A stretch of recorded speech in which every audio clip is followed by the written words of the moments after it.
Hello guys, मैं Nitesh Kumar and many many welcomes to my प्यारा सा YouTube channel study with Nitesh.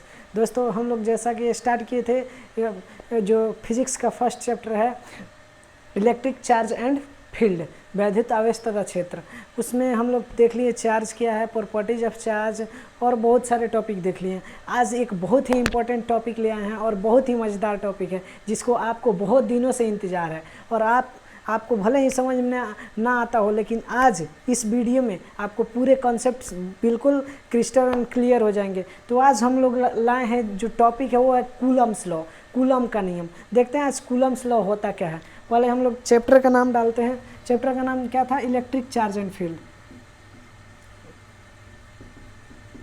Electric charge and field, वैद्युत आवेश तथा क्षेत्र। वैद्युत आवेश तथा क्षेत्र।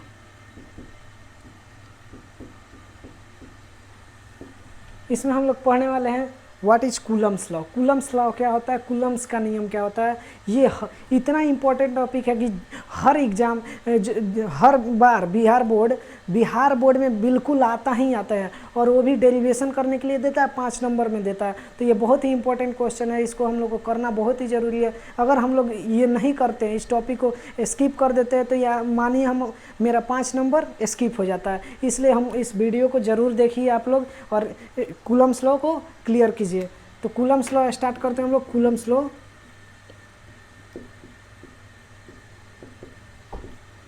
कूलम्स लॉ, कूलम का नियम, कूलम का नियम।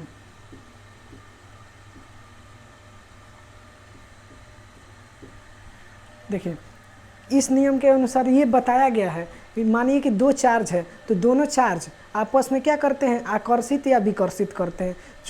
तो आपस में जब आकर्षित या विकर्षित करते हैं, उन लोग के बीच में जो बल लगता है उस किस किस बातों पर निर्भर करता है वो देखना है, और हम लोग को इसको पूरा डेरिवेशन करना है। तो हम लोग देखिए यहाँ पे इसका हम लोग पहले लिख लेते हैं। इस नियम के अनुसार, इस नियम के अनुसार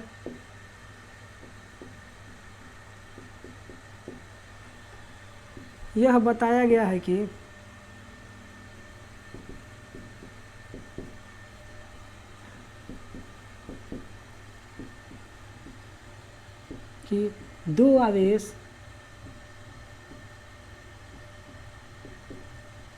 दो आवेश एक दूसरे को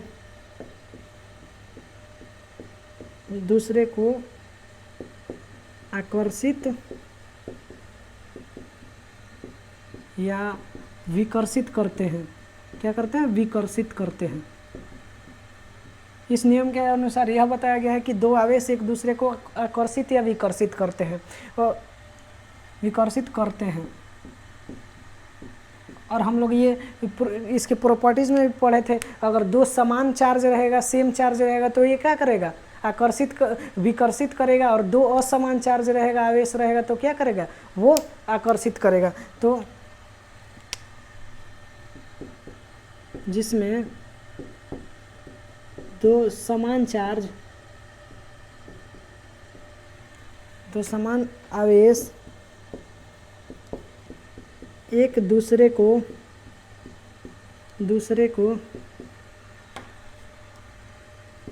विकर्षित करते हैं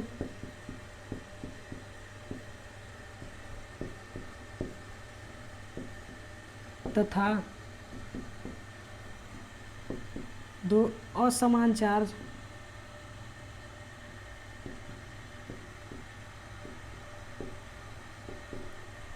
को हिंदी में बोलते हैं आवेश, एक दूसरे को आकर्षित करते हैं।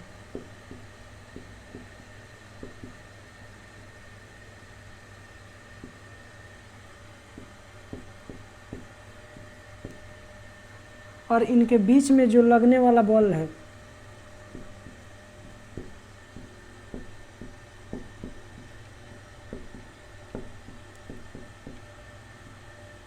इनके बीच लगने वाला बल निम्न बातों पर निर्भर करता है। निम्न बातों पर निर्भर करता है। देखिए, तो ये हम लोग कूलम्स लॉ देख रहे हैं। अभी तक सिर्फ हम लोग ये इतना देख लीजिए, इसके बाद बहुत ही मज़े आएंगे इसको डेरिवेशन करने में। यहाँ पे है, इस नियम के अनुसार यह बताया गया है कि दो आवेश एक दूसरे को आकर्षित या विकर्षित करते हैं, जिसमें दो समान आवेश एक दूसरे को विकर्षित करते हैं तथा दो असमान आवेश एक दूसरे को आकर्षित करते हैं। और इनके बीच लगने वाला बल, जब जो दो आवेश है, अगर आकर्षण और विकर्षण उनमें हो रहा है तो उनके बीच जो दोनों के बीच कुछ बल लगेगा, तो वो जो बल लगता है वो किन किन बातों पर निर्भर करता है, ये हम देखेंगे।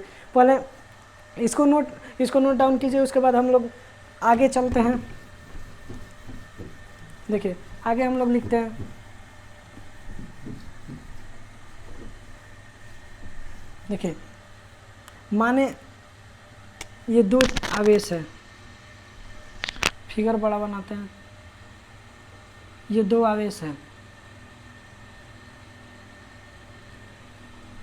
इसको मान लेते हैं Q1, इसको मान लेते हैं Q2। इन दोनों आवेशों के बीच की दूरी मान लिए R है। क्या है? R है। इन दोनों आवेशों के बीच की दूरी R है तथा इन दोनों के बीच के लगने वाला बल F है। तो हम लोग क्या करेंगे, देखिए, तो इन पे लगने वाला बल जो किन किन बातों पर निर्भर करता है, तो फर्स्ट बात ये होता है कि दोनों आवेश का जो गुणनफल होता है वो क्या होता है, इस बल जो लगता है उसके समानुपाती होता है। इन दोनों आवेशों के बीच लगने वाला बल, पॉइंट फर्स्ट नोट डाउन कीजिए, इनके बीच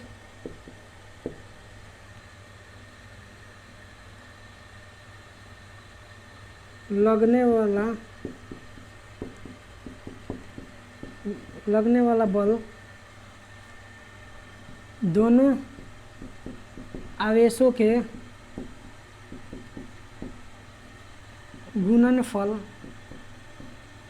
गुणनफल के समानुपाती और डायरेक्टली प्रोपोर्शनल होता है, जिसको हम लोग डायरेक्टली प्रोपोर्शनल बोलते हैं, समानुपाती होते हैं। अगर ये दोनों है, जो दो चार्ज है, दोनों के बीच का क्या होगा, अगर हम लोग फोर्स किसके डायरेक्टली प्रोपोर्शनल होगा, दोनों चार्ज के गुणनफल, यानी Q1 इंटू Q2 के गुणनफल होगा। ये क्या हुआ, फर्स्ट हुआ, इक्वेशन फर्स्ट। अब देखिए, हम लोग दूसरा पॉइंट देखते हैं। तो इनके बीच दूसरा पॉइंट है, तो इनके बीच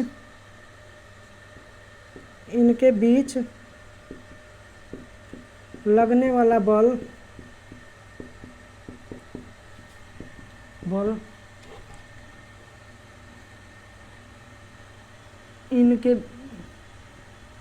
इनके बीच के दूरी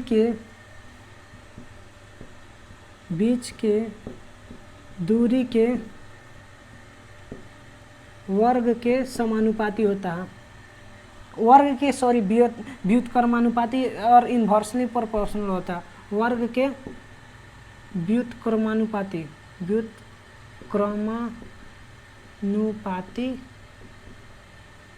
होता है।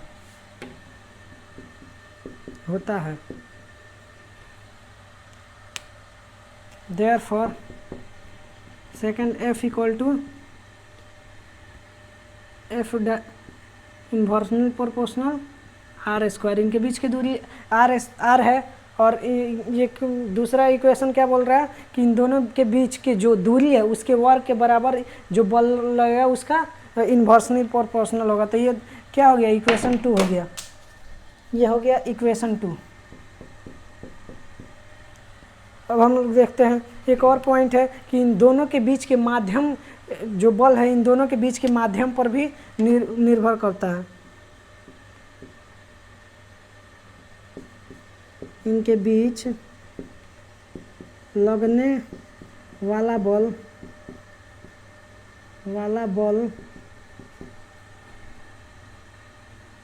इनके बीच के माध्यम पर निर्भर करता है, इनके बीच के माध्यम पर निर्भर करता है। देखिए, तो हम लोग इक्वेशन फर्स्ट और इक्वेशन से क्या देखें कि इक्वेशन फर्स्ट से देख रहे हैं हम लोग कि जो इनके बीच लगने वाला बल है ये दोनों आवेशों के गुणनफल के समानुपाती है, और दूसरा देख रहे हैं लोग जो इनके बीच लगने वाला बल है इन दोनों आवेशों के बीच की दूरी के वर्ग के व्युत्क्रमानुपाती है। तो from equation first and second हम लोग लिख सकते हैं, इसको नोट डाउन कर लीजिए, इसको हम इरेज करते हैं।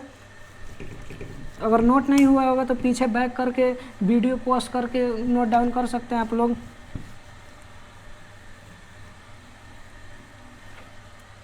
From equation first and second, from equation first and second, समीकरण 1 और 2 से, समीकरण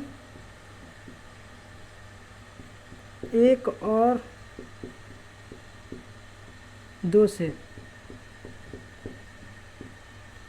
देखिए F इक्वल टू क्या हो जाएगा, F डायरेक्टली प्रोपोर्शनल क्या हो जाएगा, पहला तो इन दोनों के आवेशों के गुणनफल के समानुपाती था तो गुणनफल कर दिए, और इनके वर्ग क्या था, व्युत्क्रमानुपाती था तो R², ये क्या हो जाएगा हमारा इक्वेशन थर्ड हो जाएगा।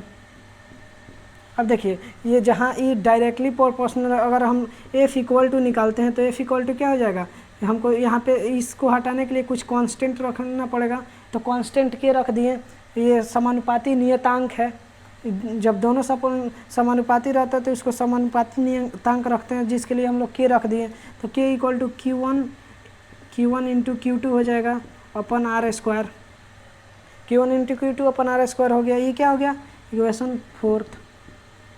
अब देखिए जहाँ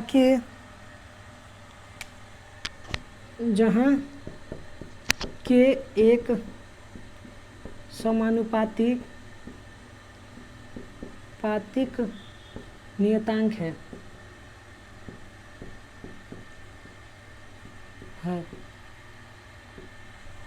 तथा k equal to 1/4 pi epsilon naught होता है,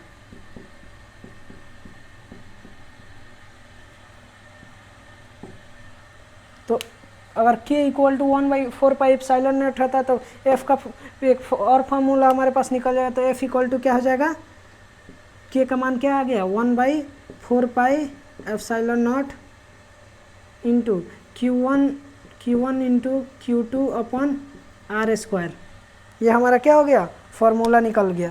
यही हमारा क्या है कूलम्स लॉ का डेरिवेशन। इतना ही हम लोग, बस इतना इजी था।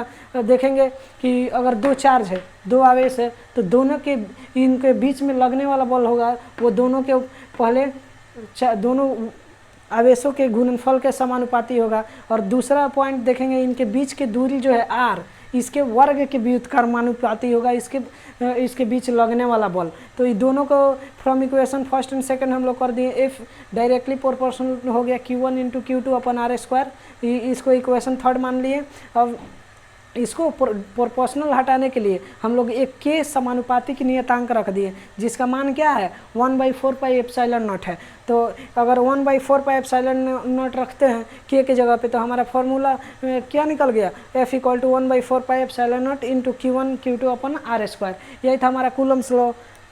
उम्मीद करते हैं कि आपको ये वीडियो पसंद आया होगा, और आपको अगर समझ में आ गया तो इसको बार बार रिवीजन कीजिए, क्योंकि ये एग्ज़ाम में बिल्कुल आएगा ही आएगा। हर बार बोर्ड के एग्ज़ाम में ये 5 नंबर में देता है डेरिवेशन करने के लिए, इस बार भी देगा। अगर आपको 5 नंबर चाहिए तो इसको पूरा कंप्लीट कीजिए, और एक बार नहीं 5 बार इस वीडियो को देखिए जब तक समझ में नहीं आता है, और हमारे चैनल को सब्सक्राइब कीजिए।